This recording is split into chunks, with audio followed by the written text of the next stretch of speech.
Kutasich is Chelek of Gimel Korach Beis Lili Nishmas of Yosef Benyamin Ben Benashe Kaltman, a fascinating Rashi Sicha that teaches us that along the way people might come and contest our relationship with the Eibishter, but from the get-go the Eibishter verified and confirmed our connection to Him, and no one can break it, and no one can take that away from us. Along the way we see how every single detail in Rashi is 100% precise. Let us begin. In Pasuk Vayidaber Hashem el Aaron v'ani hinei nosati lecha es mismenes to the Moshe. The Pasuk in Parashas Korach says that Hashem spoke to Aaron and said, "And I, behold, I am giving to you the guardianship of my gifts." Which this is the beginning of the section, the parsha that speaks about matnis kahuna, the gifts that were designated to go to the Kohen. Some from the Karbanos, certain parts of the Karbanos are given to the Kohen. There are certain parts of things that grow, Truma, Meiser, etc., that go to the Kohen. There are things such as Pidyon Aben, that are firstborn, whether it's the firstborn son or a firstborn animal that belongs to the Kohen. There's a total of 24 different things that we, Yidden, are obligated to give to the Kohen, and they are called the Matnos Kehuna. And the source of it is in Parashas Korach.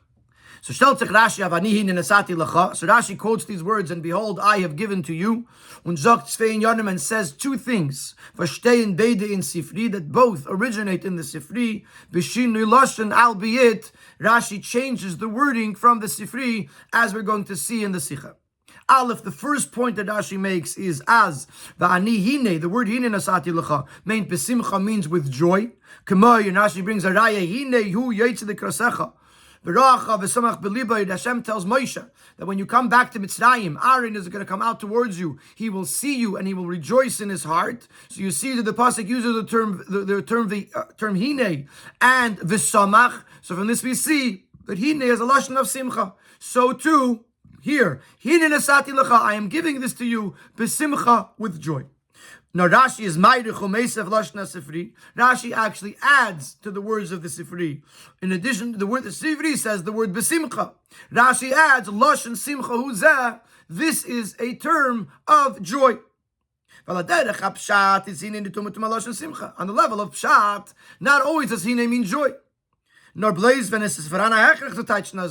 only say that Hine means joy when you have to say that. For example, in the pasuk Hine hu yaitze l'krasecha v'racha v'samach. So we see the simcha. So we know that Hine means the simcha.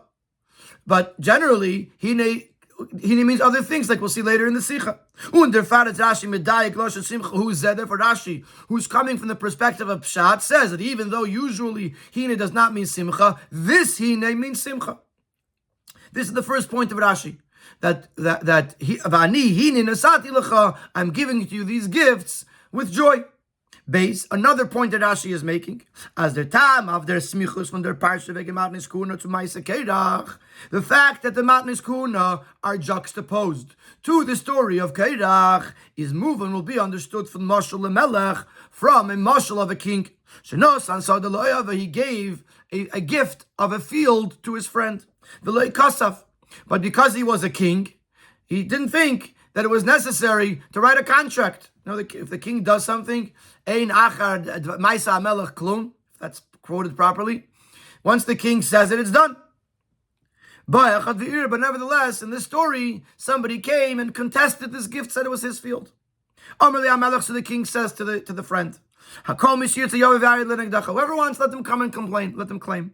I'm going to write you a contract, and I'm going to sign it for you, and I'm going to file it in the courts. I'm going to confirm its veracity. Afkan, so to here, says Rashi, because Korach came and contested the kahuna of Aaron, came the pasuk and gives him 24 gifts. Bibris melach olam, in an eternal bris. The term bris melach olam is from the pasuk later on in this week's parasha. Rashi explains, we'll mention it later in the Sicha, that when you salt something, it keeps it fresh forever. So it's a sign of an eternal bond. So the Eibishter gave to Aaron HaKohen the 24 matnis kahuna in an eternal bond as a response to the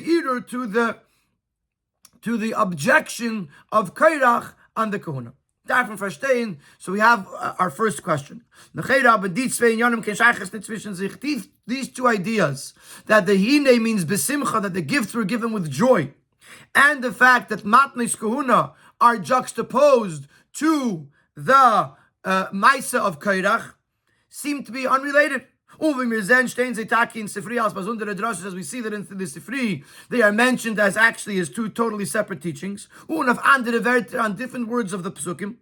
Aber Rashi is a koilel in themselben dibur hamaschal. However, Rashi includes them under the same heading, and in one flow. Clearly, according to Rashi, there seems to be a connection, and our question is, what is the connection between these two things? And now we're going to ask another question. And here we're going to begin to dissect the differences between Rashi and the Sifri. Nachdem wie der Sifri sagt dem Moshel. In the Sifri, after he tells us the Moshel, is a Messiah dem Nimshul v'zel l'shoynoi, and this is a quote from the Sifri. Korach came and contested the Kahuna against Aaron. So the Eivisha said to him, whoever wants, let them go ahead, let them try to contest the Kahuna, boy come, and I'm going to write you something, I'm going to sign it for you, or I will file it with the courts. Rashi is over Messiah the Nimshal Canal.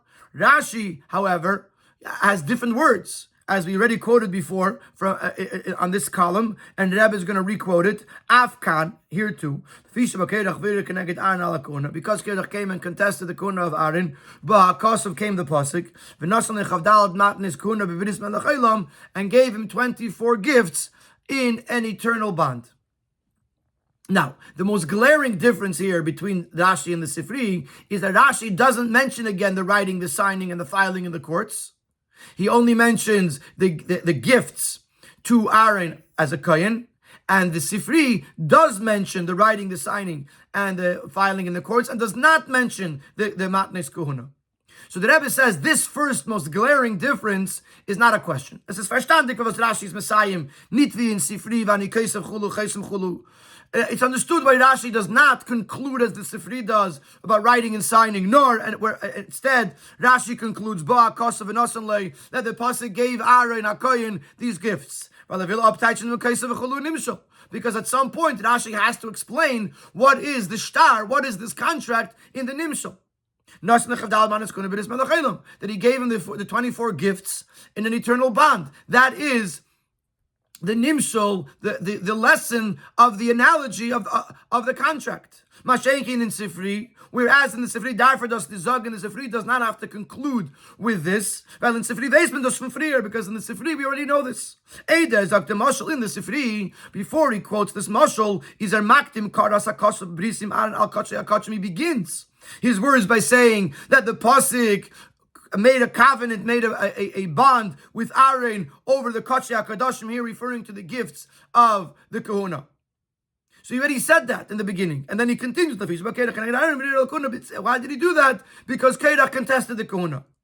The Dibur Darfur doesn't need to be chazan nach the mashal. The doesn't have to say it again after the mashal, because he already established that we're talking about the matnes Kahuna. But in Rashi, where it has not yet been established what this mashal is coming to tell me, Rashi has to conclude and say, and therefore Hashem gave Aaron something that resembles a contract. In this case, the 24 gifts of Kahuna. So this glaring difference that we see that the Sifri doesn't even talk about Matnes Kahuna is understood, because the Sifri already said it earlier, whereas Rashi has not said it yet, and therefore Rashi has to say it here.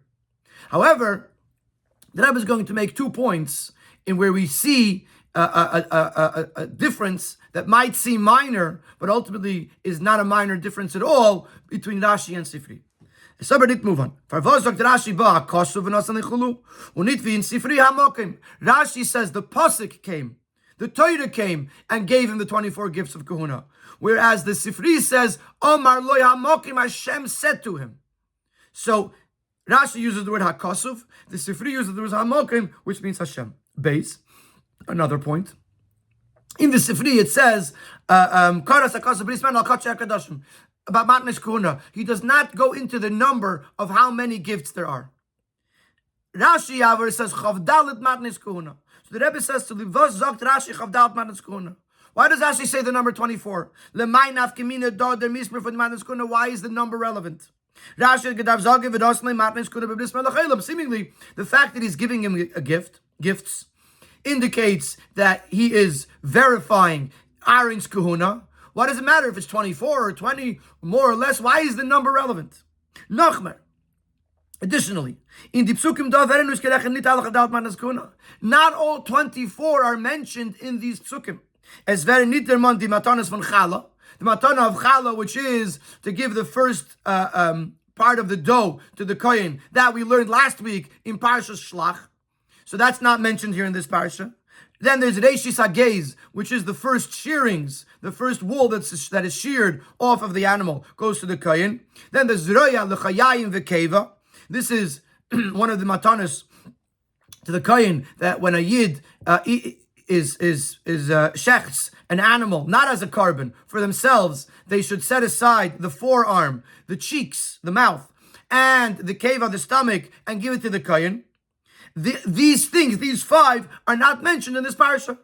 And the Rebbe mentions in R9, there's also Trumas Meiser, which is the Levi takes off a portion from the Meiser, from the tithing that he received, and he gives it to the Kohen. That is mentioned in Parashas Korach, but it's not mentioned in this section about Matnis Kuhuna. So really, this section only mentions 18 items, not 24. How could Rashi say that because of this objection of Korach, Hashem now comes and gives Aaron 24? If you look in the parsha, you only see 18. The Tmi is not Knesser. The question is even greater. If you're saying, like for example, by Chala, where it was already given, so you could say, even though it's not mentioned here in the parsha, but it was already given. It was previously spoken about, and therefore, when Rashi says 24, he's referencing what we already know from before. But of these 5 that the Rebbe mentioned, 4 of them are not brought up until much later in Parshas Shoftim. We don't hear anything, according to Rashi at least, about Reishis Hagez, Zraya, L'chayayim, and Keva until Parshas Shoftim. So at this point, we don't even know that there are 24. So how could Rashi say, so first of all, why does Rashi say 24? What's the relevance of it? And how could he say 24 if at this point we don't even know that there are 24?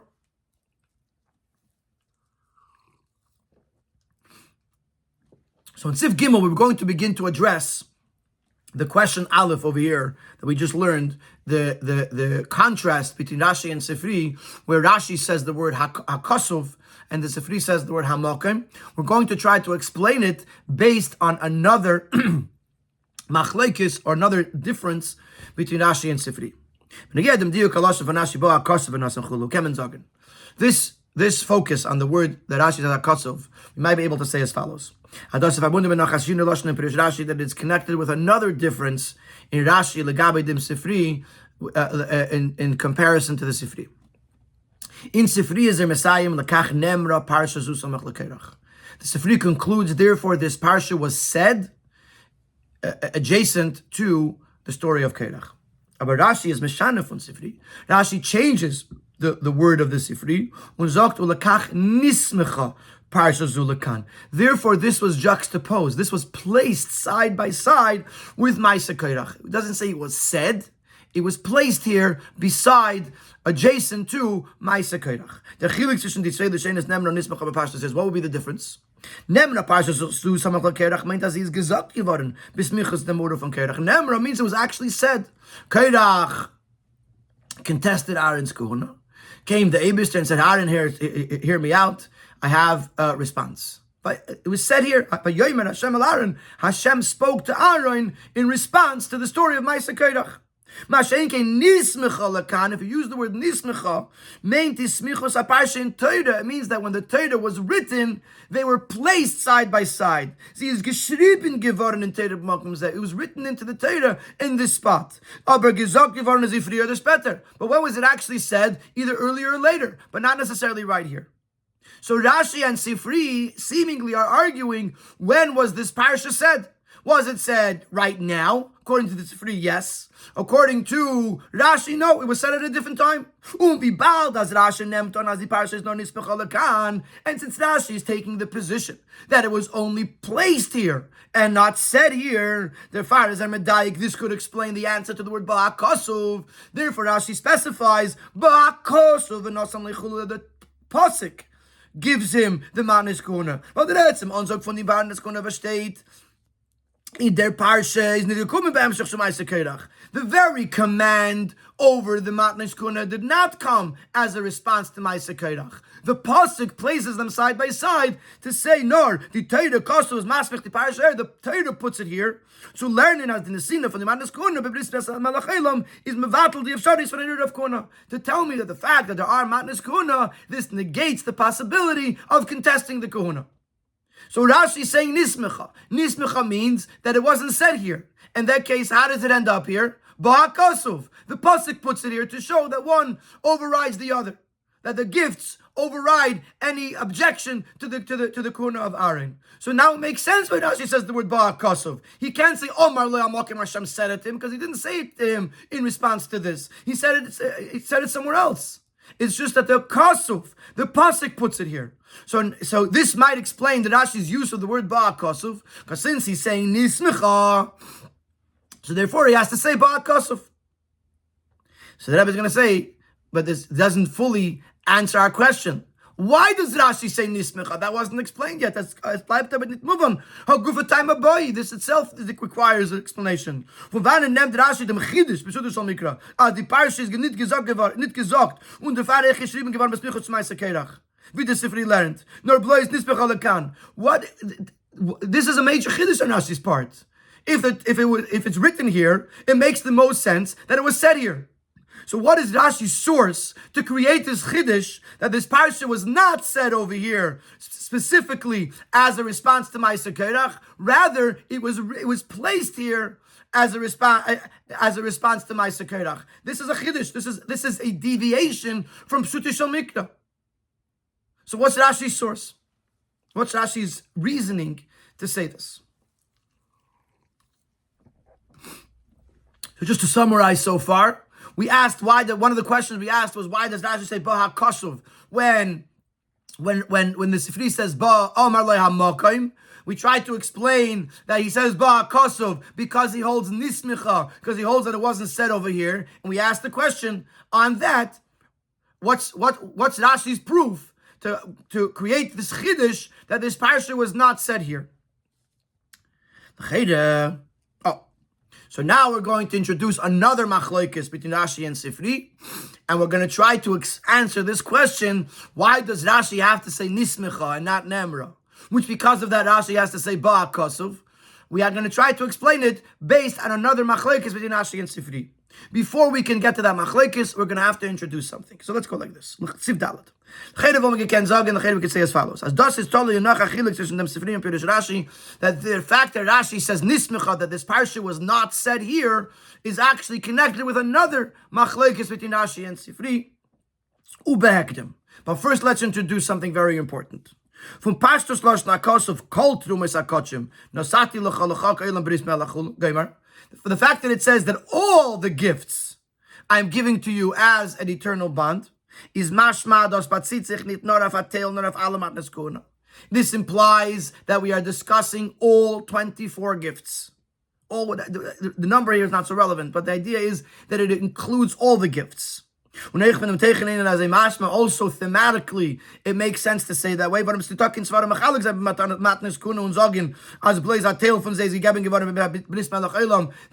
not logical, it's not rational to say that only some of these gifts were given with an eternal bond and others not. It makes sense that if we're making a bris on Matnes Kahuna, it's going to include all of them. So from the fact that it says Kol Trumas HaKochim, and from the fact that we're making a bris over them, a bond, a covenant, a treaty, implies that we're discussing here all of the gifts of the Kahuna. Which means, as when the parsha is gesagt geworden, is when Shenistava geworden from früher of Allah Chavdal Matnes Kahuna. It must mean that by the time this parsha is being discussed, this idea, Matnes Kahuna, all 24 gifts have already been introduced. Unleitem zok the pasuk, which is why the pasuk would say, "As called to Misakashim Nasati l'chabris v'lechelim." I gave you all of them because because all of them were spoken for, were spoken about. So this is the foundation. This is the introduction. It must be that at this point we already know all, not necessarily before this point, but during the saying of this parsha, it must mean that we know of all the matnis kohuna, which is why the pasuk says kol, and which is why we make a bris, because we're already talking about all the matnis kohuna. Und der Chilik zwischen dem Sifri und Rashi isn't them. But now there's a major difference between Rashi and Sifri. Af en pasuk kol chelav yitzar. The pasuk says that all the fats, all the good of the oil and of the other things, the first that are being given to Hashem, that the Yidden have an obligation to give to Hashem, I'm giving it to you, to Aaron HaKohen, to the Kohanim. That's the pasuk. Steht in Sifri. So the Sifri folk zooms into this pasuk and says, Reishisam, the word Reishisam, which means the first. Zureishis Hagez, this is a reference to the first shearings. Asher Yitnu, that they will give. Zeh Hazreya V'Alachayayim V'Akeva, this refers to the forearm, the cheeks, and the stomach. La Hashem, also in this pasuk, Zuchala, this is a reference to the gift of challah, of the first dough, being given to Hashem, to the Kohanim. Das heißt, now so that means that according to the Sifri, as in der Parsha Gufa, Stein Shein Ale Chav Dalid Matnis Kuna, all 24 gifts are mentioned in this Parsha itself. And the Rebbe says in Nara 15 that Trumas Maisa, which I said before, is only brought up later in the Parsha, is also included in Kol Chelav Yitzar, the Kol Chelav Tiresh, which is the beginning of this pasuk.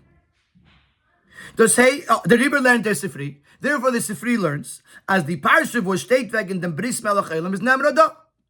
That the parsha where it talks about this covenant that Hashem is making with Aaron, with the Kohanim, was all said here.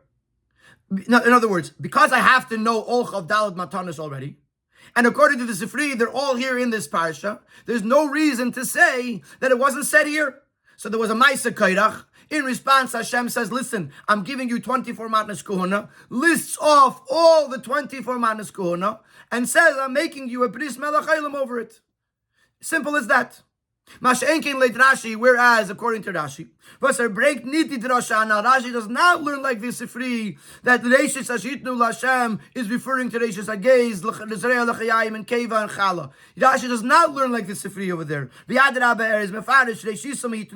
a matter of fact, Rashi says that Reishisam is a reference to Truma Gedola, the regular Truma that we give to the Kohen. And therefore, on the Mechiyah from Reishis Hagez, on Zrei L'Chayayim, and Keva Veis, beneath from their parsha, and the obligation of the first shearings and of the Zrei L'Chayayim Keva, the forearm, the cheeks, and the stomach, is not known from this parsha. Nor eres from Parsha Sheftim, it's only introduced to us in Parsha Sheftim. Muz ben Zogin, as the parsha v'gem bris melech elam is the Gezogim on the Besmichus Maisa Korach. So therefore, you must conclude that this parsha wasn't said here, right after the story of Korach. Because at this point, there is still no obligation of all the matnas kuna. He can't say kol. He can't make a bris over matnas kuna that weren't yet introduced. It must mean that when were these gifts introduced, these last five in Parsha, or last four in Parsha Sheftim, and therefore this Parsha must have been said after Parsha Sheftim, and that's why Rashi can't say Nemrokan; he has to say Nismechakan, as we're going to conclude at the end of the Seif. But before that, the Rebbe Bavarin something in the brackets. Even though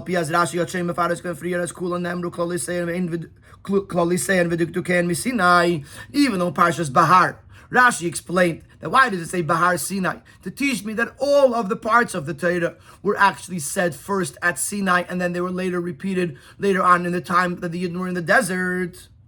So in that case, these matnes kahuna would have already been said Sinai, and therefore they're already known, and we don't have to wait till Shoftim. So the Rebbe answers that. First of all, there were exceptions. For example, the story of B'nai Slavchad, the dinim of Yerusha for a woman.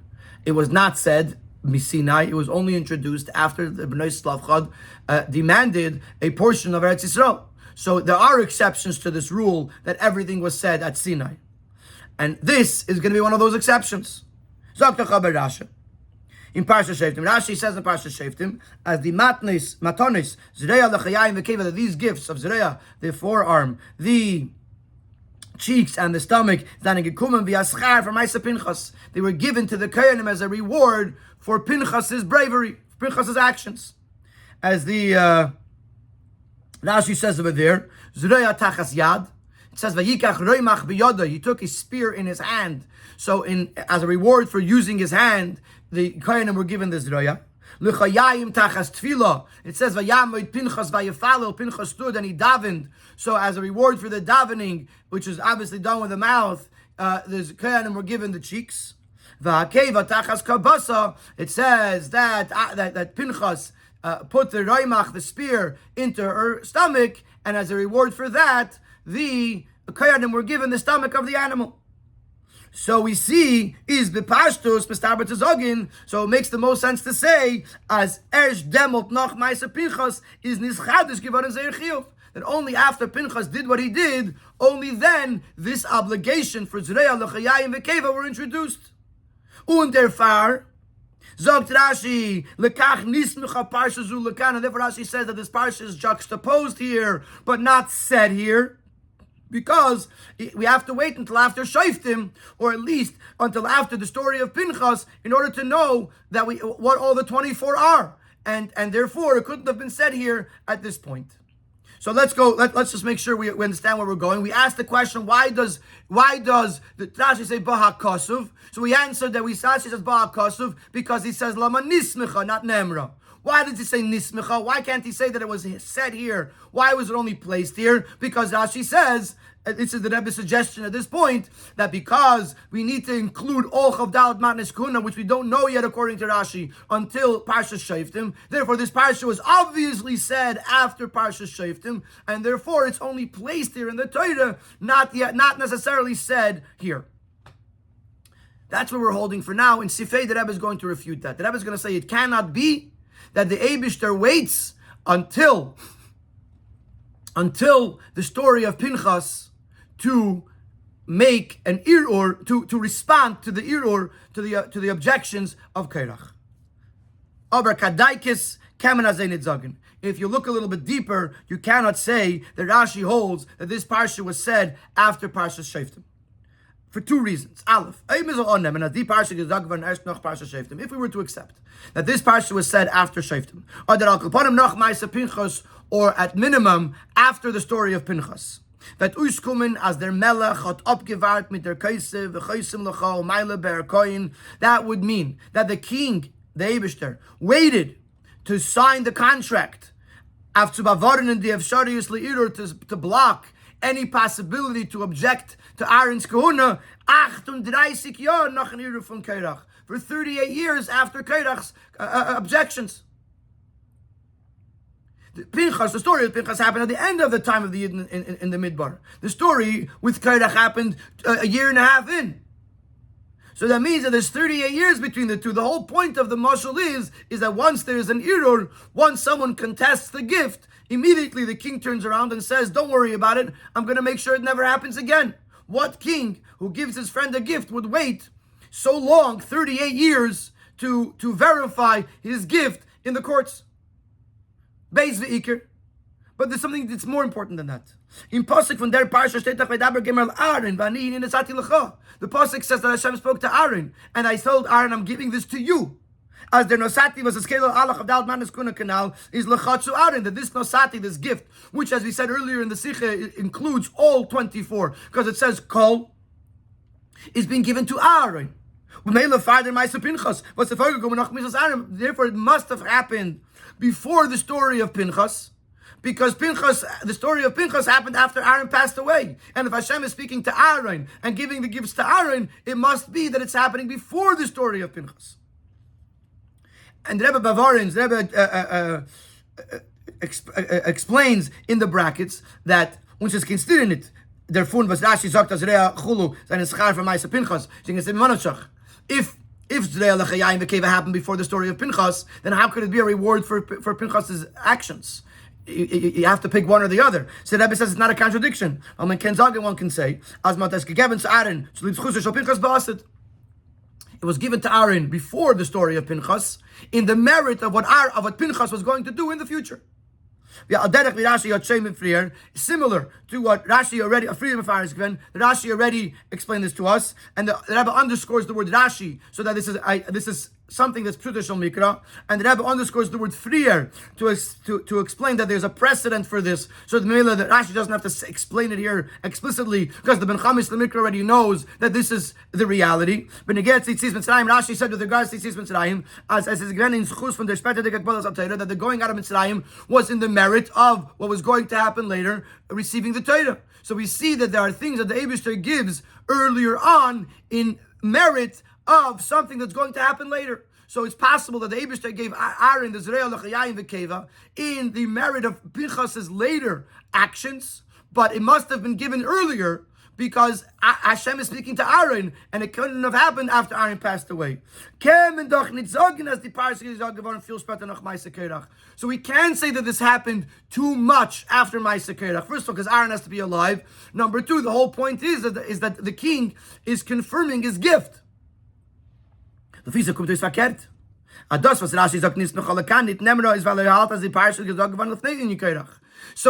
says Nisnucha, not Nemra, Rashi doesn't mean it was said later, after the story of Korach. Because if it was said right away, then it would have said Nemra. If it was said later, it couldn't have happened later, because the reaction has to be right away. Is not moving canal. So this takes us back to our question we asked at the end of Siv Gimel.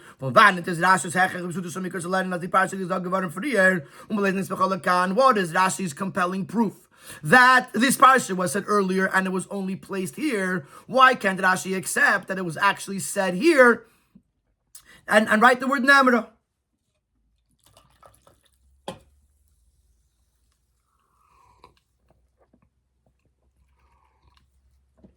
So to summarize quickly, we had three questions in this sikha.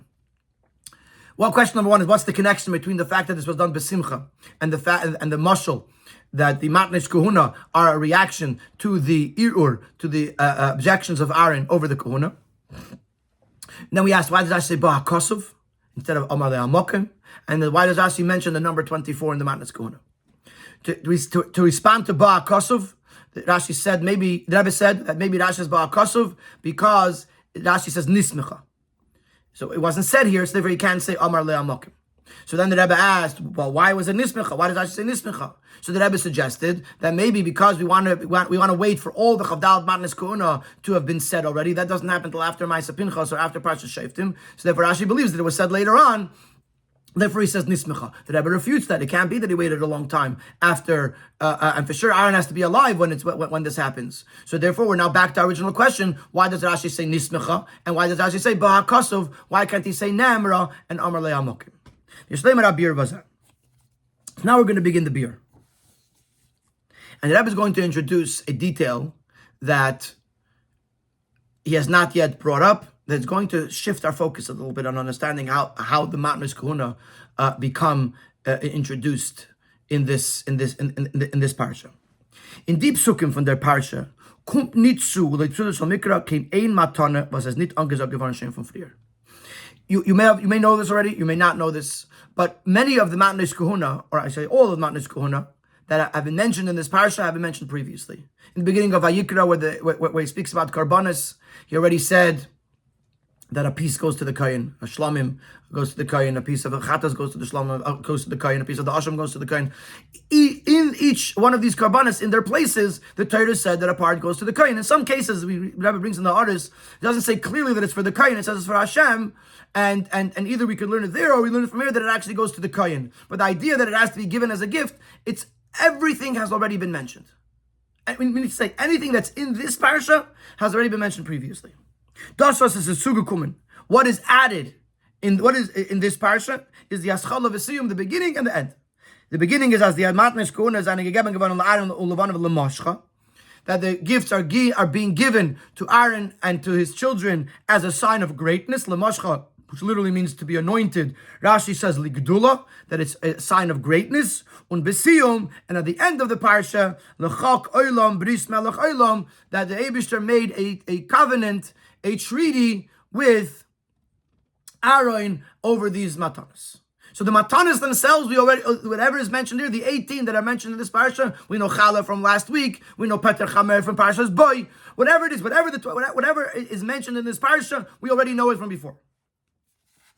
Muzman zagin, and therefore we must say, ados was der pasuk sagt, va'ani hinei nosati, meint nit as git itzt ad die matanas, nur as kvar nosati beover. The word nosati could mean I have given or I am giving. In Ara 29, the Rebbe brings a couple of references where the word nosati means I am giving. But over here, we must translate that nosati means I have given. Because all of these gifts that are mentioned in this parsha are actually already mentioned previously. So Hashem is saying to Aaron, I have already or I have previously given you these gifts. And therefore it makes sense to say, as the psukim from their parsha was ren oizgirech the prati that these psukim where the matanos, these gifts are being listed, they weren't said over here. The Torah da geschrieben die Friede die Diburim shel HaKadosh Baruch Hu wegen die Matanos welche nosati kvar. The Torah is writing down here in this parsha the Matanos that I already gave. In other words, this is a very, very fundamental piece. Rashi is telling us that the Eibishter wouldn't have said, "Oh, I'm giving you Matanos." I already gave them. So when it's written here in the Torah, it makes the most sense to say that what's being written here is a rewrite, so to speak, of what was already done, of Hine Nasati. I already gave it to you. In other words, according to Rashi, there's no chiddush in this parsha of the Matanis Kona. The Matanis Kona that are discussed here were all already given. And therefore Rashi can't say Nemra, as we'll see right in the end of the Seif. He can't say Nemra, because it wasn't said here. Well, what's being done here is the bris over the matanis that were already given, as we'll see in the end of the Seif. So therefore, it's very simple why Rashi says nismecha, not nemra, because there's no chiddush over here. Mashenkin leitin sifri. Hold for a second, because we're going to go back to this in a moment with regards to the fact that there is a chiddush of a krisis bris, and the Rebbe is going to answer that right in the next paragraph. But before we get that, let's contrast that with the Sifri. Mashegi leiten Sifri was lernt as in die Psukim da seine Merum is euch recht geis und reach yaim bekeva. Was eine noch nicht gestanden in Pasuk für hier. According to the Sifri, before I go to the Sifri, I must add what it says in R 31.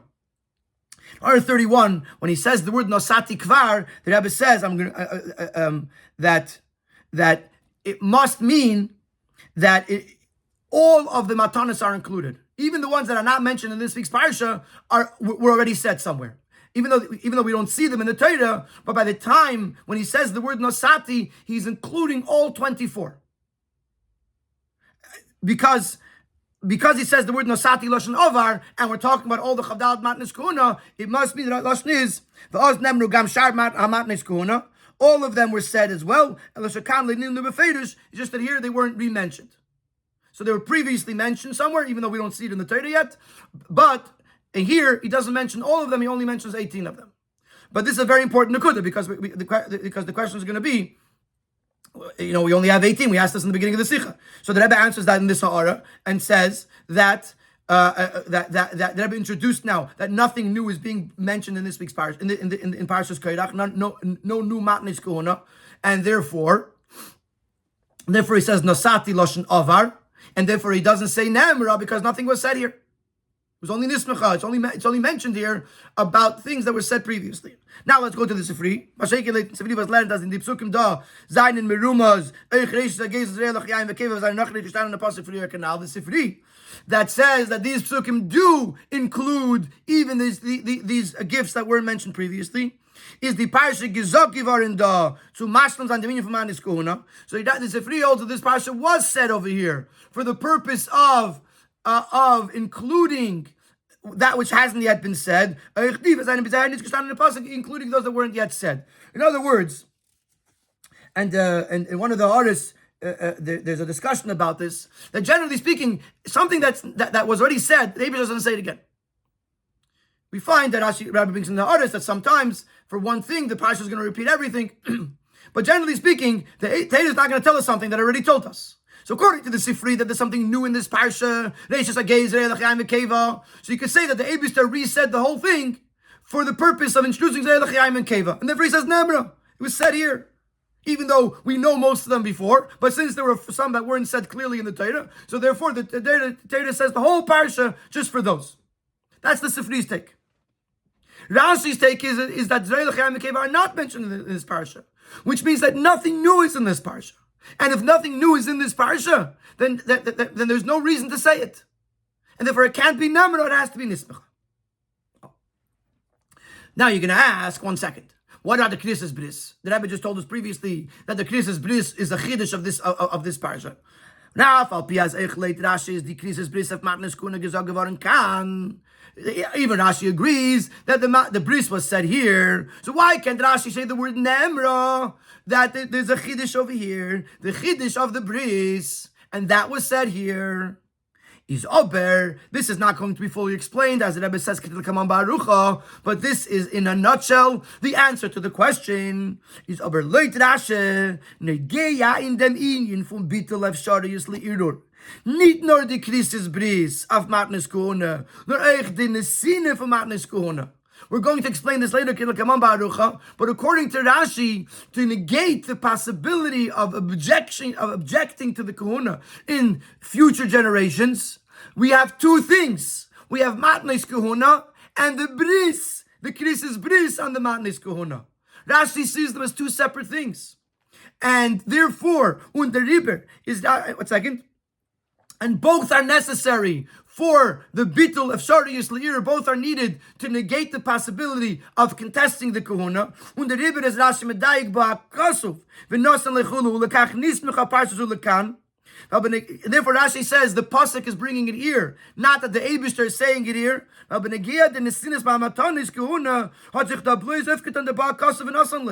kasuf itself to the nesine from frier. So therefore, with regards to the Krisis Bris, it was Taka said here for the first time. But with regards to the Matnes Kohuna, it wasn't said here for the first time. It's only being placed here. And since they are part of the process, Rashi says Ba'akosov. Had Rashi said Amalei Amokim, it would refer to the Bris, according to Rashi, because that's the only thing that's new here. We wouldn't know that the Matanis Kohuna are part of the Bittul of Sharius Le'irur. By Rashi saying Ba'akosov, he's telling us that the Matanis Kohuna are part of this process. And that was placed here by the Torah, not said here, because that I already know. And this is why Rashi says Nismecha, and this is why Rashi says Ba'akosov, because Rashi wants us to know that the Matanis Kohuna are part of the process of negating the possibility of contesting the kahuna, and they weren't said here. They weren't said here for the first time. They were learned previously, and therefore he says ba'akasov, and therefore he says nismecha. So this is the answer to the question. Why does Rashi say ba'akasov? For the same reason he says nismecha. Why does he do that? Because Rashi holds that the matanis kahuna are part of this process, and the matanis kahuna are not new here. They were said previously. There's no chiddush here, and therefore it has to be that it was just ba'akasov. It was placed here. It wasn't said here.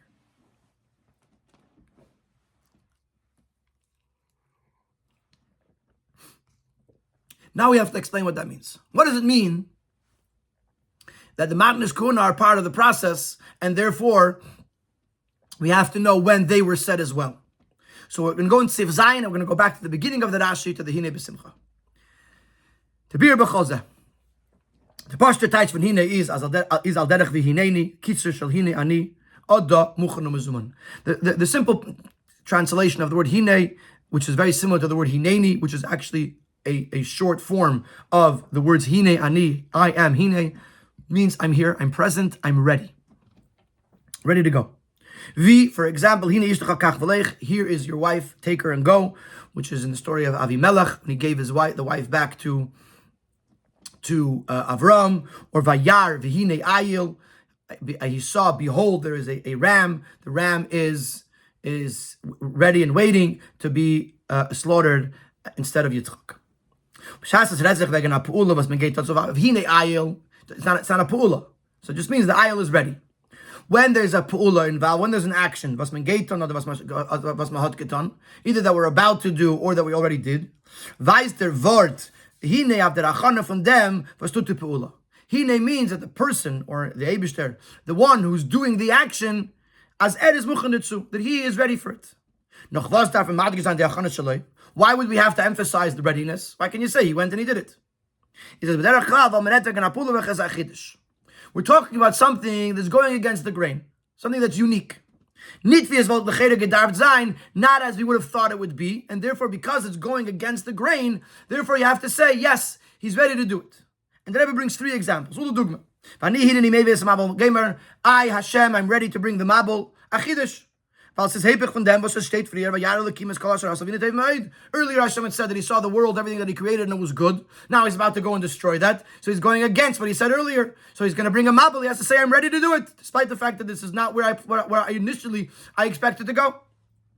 Another example, Sarai said, behold, Hashem has stopped me from giving birth. This is against the nature of a woman to be fertile. Here, Hashem, Hine, has stopped her from having children, from giving birth. Especially in this case. That is going against Hashem's promise to Avram that he's going to have children. So because he's going against what was the initial trajectory, he says, Hine, no. There's a readiness. And we find an example in our own Sedra. The Eibishter says, behold, I am giving the Levim as a gift to the Koyanim, that the Levim are going to assist the Koyanim in certain tasks. Even though until this point, the guarding of the Mishka, of the Beis HaMikdash, was a task that was entrusted to the Koyanim. I'm changing that, and I'm giving the Levim to the Kohanim to help them in their tasks, and therefore he says, I'm ready to go against what I said till now and change it. So therefore, whenever you have to do something that is going against the grain up until you're going against what was happening, you say, I'm ready to change and do something new. But in our pasuk, behold, I'm giving you the gifts. Obviously, the gifts are a chiddush, but it's not going against anything. The fact that Hashem decides to give him matana, it's not going against something. He didn't never say, "Oh, I'm not going to give you a present," and I decided to give a present. So really, there's no chiddush in the hine. And if there's no chiddush in the hine, so why are we using the word hine?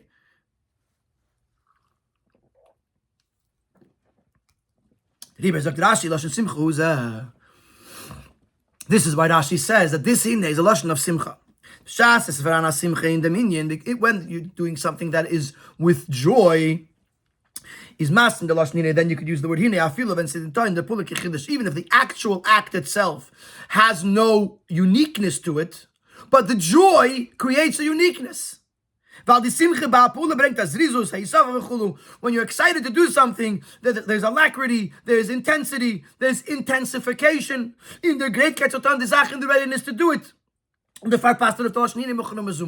Which means to say that hine could be used either when I'm going against the grain, or when I'm extremely excited to do it. Also, you could say hine. Look, this is the chiddush, that he's excited to do it. So the B'meila says Rashi, because there's no other way to explain hine, there must be that this is being done b'simcha, and that's why it says hine. Of course, Rashi brings a raya that hine could mean b'simcha from v'roach b'samach b'liboy. So that's a raya that it could work. But Rashi says, if it says the word hine, there must mean more than muchur u'mezuma, because there's no chiddush, and therefore the chiddush is from the fact that there's simcha here. Now we're going to see how the 2 parts of Rashi connect. After Rashi explains the hine that it means with joy, this raises a question: is given besimcha? Where do we see joy? We see the Eibishter gave gifts. Where do we see joy? Nachmer. Additionally, from the fact that only in minute amount of places do we use the word hine to mean simcha. So obviously, when hine means besimcha, it's an exception. A simcha by chidush, the simcha is a unique simcha. Is taking the pasuk as Rashi bringt als as we see in the very pasuk that Rashi uses as his proof. He's going to come towards you. He's going to see you and he's going to rejoice in his heart. Despite the fact that Aaron is coming to greet you. So you saw Moshe is going to become the redeemer of the Jewish people. Which is disrespectful to the older brother. Aaron is the older brother. Moshe should come greet him. He should be the one who's Ge'elam Shal Yisrael.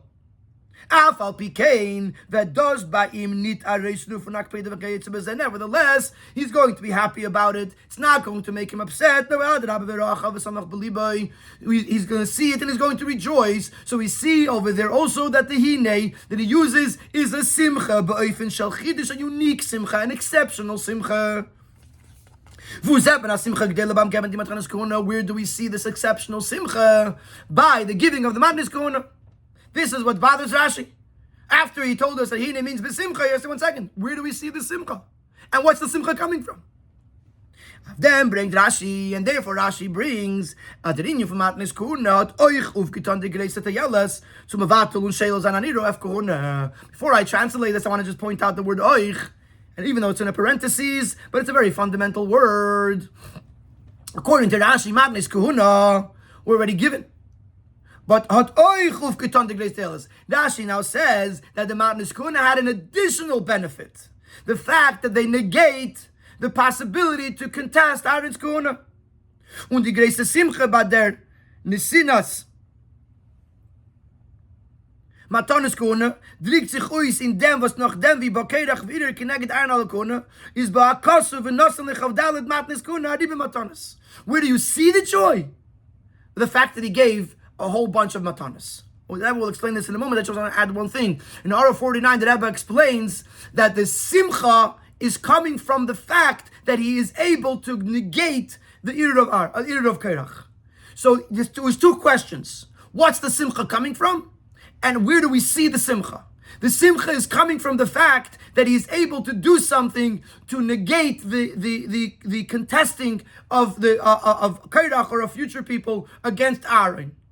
So therefore, the Eibishter is joyful from the fact that he has a response to the Irid of Korach. And where do we see it? From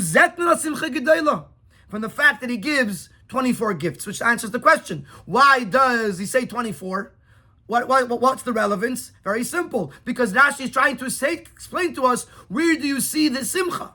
And the fact that he's giving a lot. And the Rebbe explains, as Eden zon wissen shebachati barna können wir leilino la kone is wenn genug einpule parach mataren. We just learned that to respond to the Yidden, that they should know that Eibishter chose Aaron, and they shouldn't complain again. It was enough one event where the Aaron stick sprouted the almonds, and it was a proof that Aaron was chosen by Hashem. Und da geht man zu lieb demselben in chavdalet matnes kahuna. And all of a sudden, for the same thing, we're giving 24 gifts. Das ist aber weiß, das ist nicht given. Das ist given nichts da man Sinn auf zu bewahren dem Irr. No, das sind der Rabbetafke. Was beweist, dass ich komme mit simcha. So the fact that it was 24 shows that it wasn't just something to make sure that an error doesn't happen again, but it was something that was being done above and beyond the necessary, and this shows that it was done with simcha. So this helps us understand the flow of Rashi. We still have to go back to the end of Seif Vav.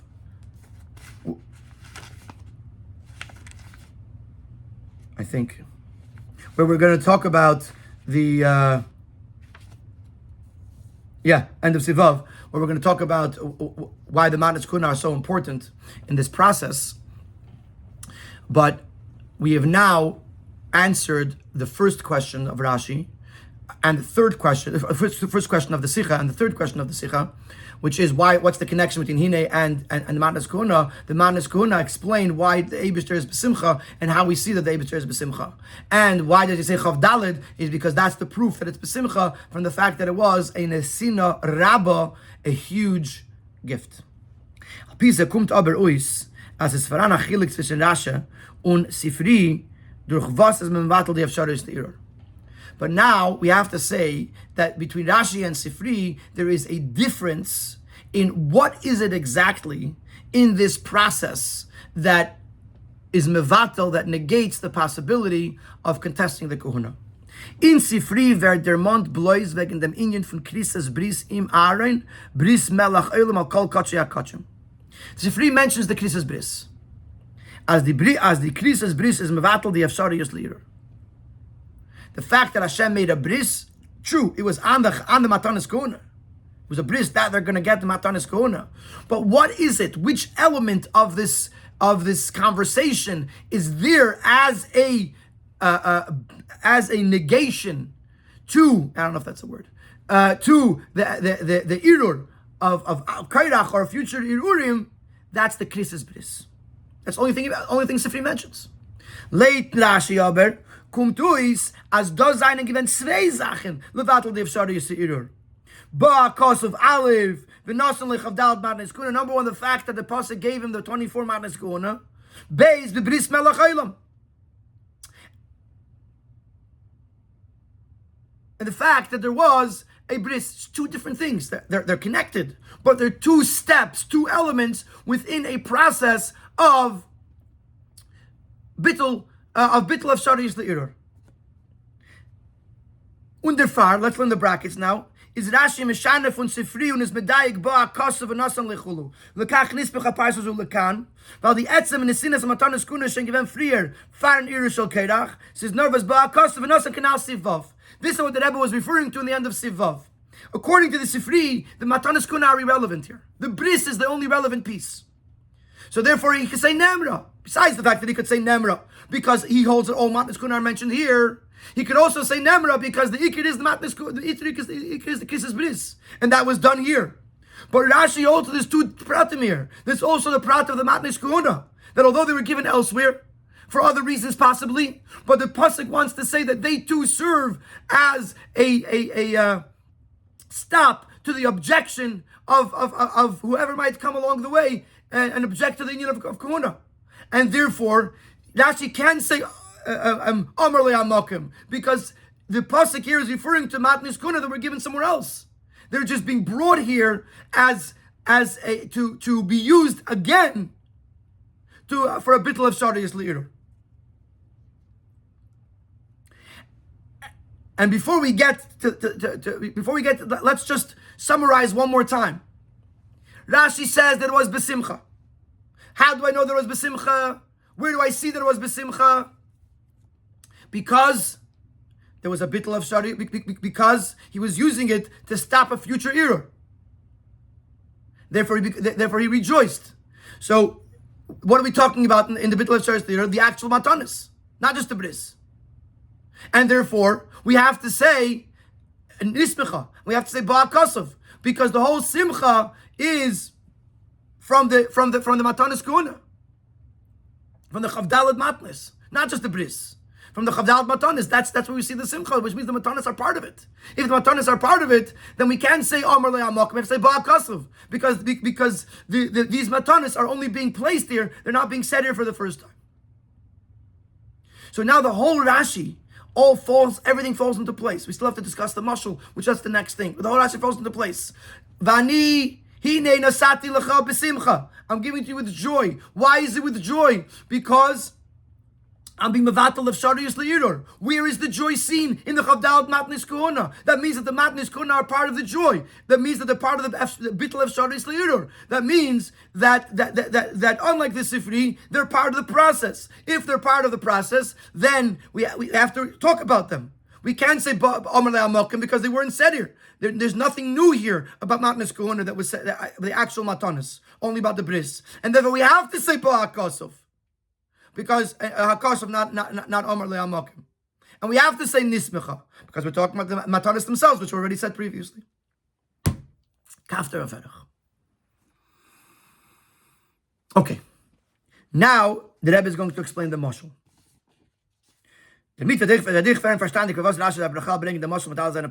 This will also explain to us why Rashi needs to bring the mashal with all the details. If Rashi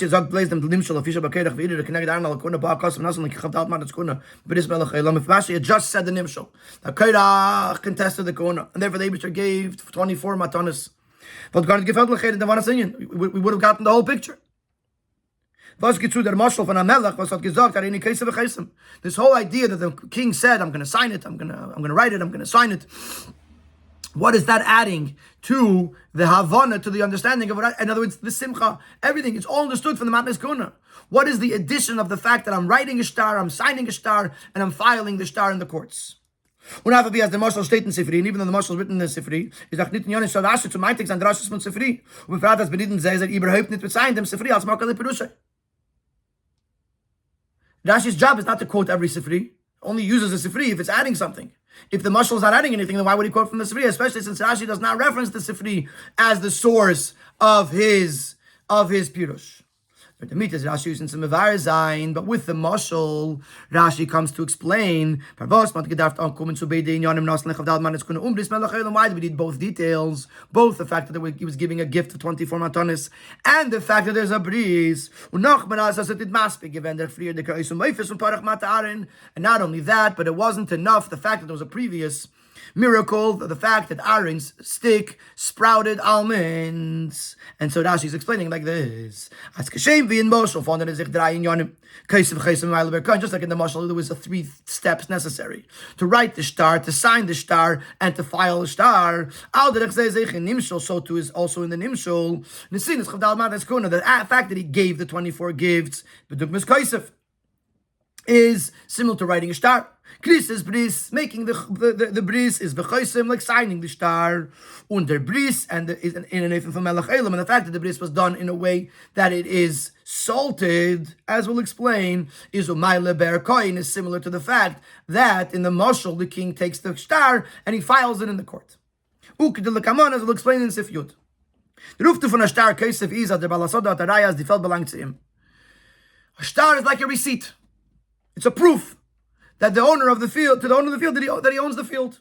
Even when he's not there in the field. When he's in or around the field, it's not so necessary. Everyone sees he's in the field. Everyone knows it's his. When will the objection happen? Mostly when he's not there. So he shows up with a receipt. He says, look, I bought it. It's mine. Similarly in the Nimshul.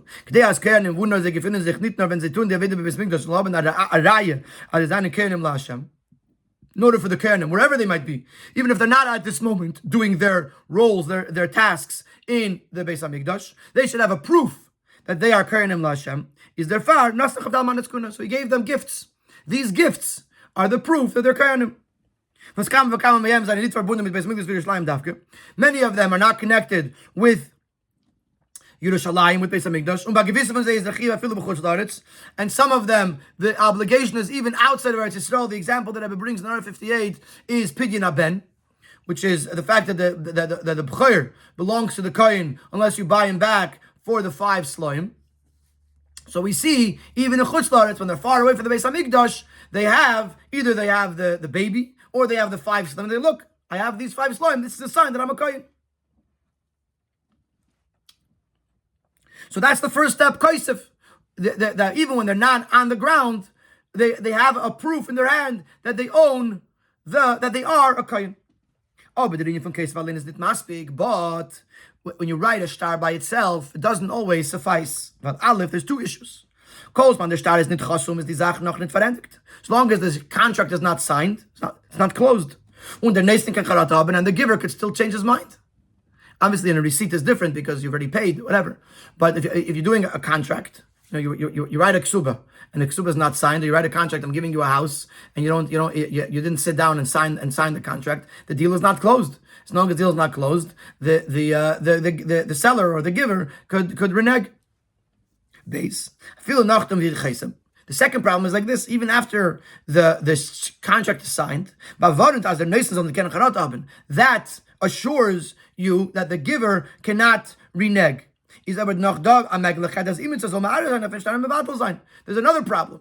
Someone's going to come and going to object to the veracity of the star. He's going to say it's forged. Therefore, the star has to go to Bezdin and be verified for its authenticity in Bezdin, and then no one can come and claim that it's forged or that the star is wrong. So these two details, number one, the chasima, to make sure that the giver shouldn't renege, and number two, the ma'ale berakoin, to make sure that no one could claim that the star is forged or untrue. Therefore, you have two things: bris, which is the rinyan from chaysim, melach eilam, the rinyan from ma'ale berakoin. Therefore, Hashem made a bris, and the kind of bris is a bris melach. The Rabbi sagt, jedes gewiss mit Aaron, als der Ingen von der Kunde von Aaron, wir sagen, Achra, wir sind Neufel, als in dem, wird nicht sein, Kishin in Charata. The Rabbi made a bris, a covenant with Aaron, that this concept of kahuna, there will never be a change in it. He'll never go back on it, never regret it. Similar to the Bechirim, the firstborns initially, where they were intended to do the avodah in the Beis Hamikdash, and then when they took part in the Chet Egel, it was taken from them. Says the Eibishter will never be taken away from the Kohanim. I'm making a bris, a covenant that will never be taken away. But what could still happen? Even though it's on the Eibishter's part, there won't be any regret on the idea of kahuna. But the situation can change, and that might cause that the whole idea of kahuna will come to an end. Just like an objection to the veracity of the star. The whole purpose of bringing them close to me is to serve me. Is batul mishachar Beis Hamikdash. When the Beis Hamikdash was destroyed, so the job of the Kohanim, they had no job. They're not able to do anything. Is the batul chasham derina kahuna? So seemingly this ends the idea of kahuna. What's the whole point of a kohen? To serve the Beis Hamikdash. If there's no Beis Hamikdash, then there's no kahuna. Similar to the idea of kingship. It was given to the Shevet of Yehuda. And it says clearly in the bracha that the rod of of rulership will not be taken from Yehuda. But nevertheless, it came a time that the kingship ended. Nitke Malachim, there are no kings. I feel Nitke Nashi Goliath. There aren't even the heads of the diaspora, which Shevet Yehuda did after the end of kingship in Eretz Yisrael when they came to Bavel. Today we have nothing, even though it says Layosha Shevet Yehuda. So one might think that when Beis Mikdash is destroyed, Chas v'Shalom, and there's no more kahuna, there's no more work for the Kohanim, the idea of kahuna stops. Therefore Hashem makes the bris not just a bris, but a bris in the way of Melech Elam, a krisis bris, as Rashi says, "B'davar abariu miskayim," something that is healthy and lasts. She'eni masriach lelam, when you salt it, it should never spoil. It should never get ruined. So the bris that the Eibishter made was one that will survive any situation. But dugmas ma'ale berakoin, this is similar to the idea of filing it in the court, but of them kiyum shtar, which verifies the shtar, that nobody can call it into question. So too, no situation will ever call into question the existence of kahuna. So from this we see that the actual gifts is the kaisiv of the shtar. It's part of the process. And therefore Rashi has to use the mashal. And because Rashi holds that the gifts are part of the process, therefore it creates a simcha, and therefore Rashi says hine is besimcha. But that's also the reason why Rashi can't say hamakim or nemra. He has to say nismicha and ba'akasuv, because the matnes kahuna are part of the conversation and they were said previously, and therefore Rashi says that although they were said previously, nismicha, they were brought here, and the Torah is telling us ba'akasuv that they can be used as a proof to the kahuna of the children of Aaron. This takes this entire Rashi and every single puzzle piece, it fit in so beautifully, so perfectly, that it's just amazing. Sif Yud Aleph, we're going to go into niflois of Rashi. In other words,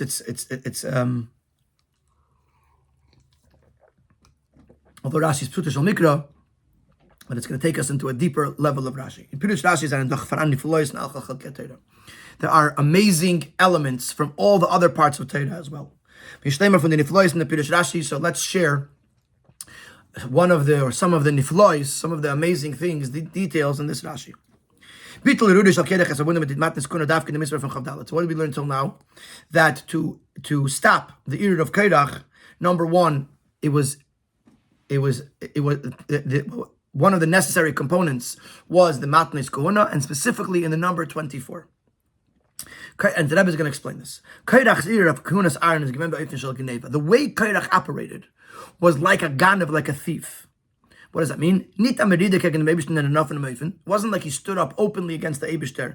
Similar to Gzela robbery that is done in the open. Nor verstellt. It was camouflaged. It was smuggled in to a rational argument. Everyone's holy. He didn't come up and say, guys, let's get rid of Aaron. He said, 1 second, we should all be holy. We're all children of Hashem. So Korach operates in a very conniving kind of way. And then Korach goes and gathers everyone. He went to the Shvatim and he seduced them until they were all convinced. So there's two things. Number one, it's a Gneva, not a Gzela. Number two, it encompasses all the Shvatim. So since they're all involved in an act of Geneva, they're trying to steal Moshe Aaron's Kohuna from him, not in a manner of Gzela, but in Geneva. So therefore they are obligated to pay double. 12 mol kefel, if you have 12 shvatim, paying double. Chavdalet matnes kohuna. That's why there's 24 matnes kohuna, because each shavit is paying double, totals 24. So this is a nifla. This is not a pashta pshat. It's a nifla, that the number 24 represents the fact that it was the compensation that was coming from all the shvatim who participated in an act of Geneva against Aaron. However, you can ask, Korach and Shevet Levi were the heads of the fight. So really, 13 shvatim here are fighting against Aaron, are stealing Aaron's kohuna. So there should have been 26 gifts. Aber, so Rebbe explains, no. Valder mechuv of matnes kohuna is to vermeiden an irer ba'asid. Since the ultimate purpose here is not to correct the past, for that we had Parach Mataran. What he's doing is to avoid an error in the future. Anybody who wants in the future to come can come and object. And in the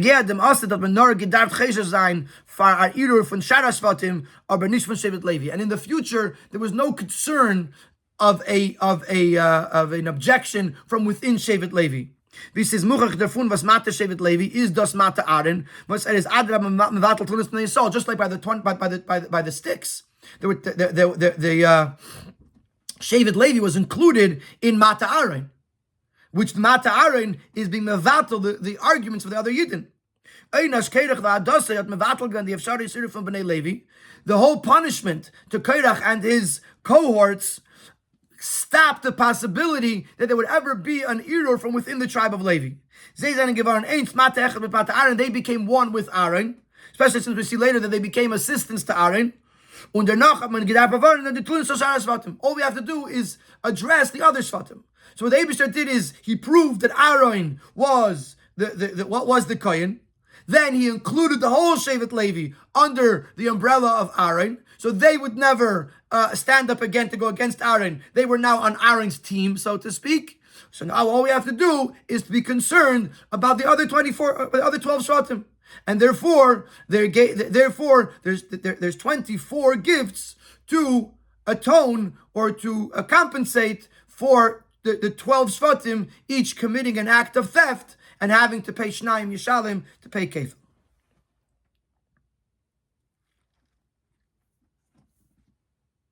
The Rebbe in the Ara clarifies that if you're going to say that it's about the future, then none of the Shvatim did anything wrong yet. So in that case, why are there 24? There should be, whoever does something wrong should pay 2, and that's it. The Rabbi explains that the lashon is lefisha bo Korach ve'irer, that the what we're trying to bavarin is a fight, an irur against the kahuna, similar to Korach's irur that included all the shvatim. And just to make sure that we don't ever have all 12 shvatim rise up against the kahuna again, in the way Korach did it, that he included everyone, and he did it in a way of Geneva. Therefore, melechatchila, they're already paying their kefil now to make sure that it should never happen again. It's order 70. There's one final question on this. One of the 24 is Trumas Meiser. Was does give nit Yisraelim, there blaze Leviim. This gift of Trumas Meiser that goes to the Koyanim is given not by the Yisraelim, it's given by the Leviim. As the parasha says, Ve'ed ha-Leviim, to that respect to the Leviim. Kumto, he says, Ali Yud Beis Vatim, given blaze Chav Gimel Madatz Kuna. So if Shevet Levi is separate, is not part of this process anymore, and the Trumas Meiser is coming from Shevet Levi, then it turns out that the 12 Shvatim are giving 23, not 24. Now, does that mean but here it says the Rebbe, you see how in Psuti Shal Mikra everything is precise. But Trumas Meiser sagt der Pasuk zweimal, das kommt von dem Meiser was Tikchum Eis Bnei Yisrael. It's Taka being spoken to the Leviim, but the Pasuk says you will take Meiser from the Yidden. Why does the pasuk emphasize and then a second time that the Meiser is coming from Yidden? The Gemara is the pasuk madgish, as the chiyuv from Trumas Meiser is chalav the tvua basis nach b'shus Yisrael. The obligation to give it to the kohen applies when it's still in the possession of the Yid. Now the Levi is not for supel about as a kum to Meiser. The Levi is the one who actually gives it. But when does the chiyuv begin? The chiyuv begins when it's still B'Shus Yisrael.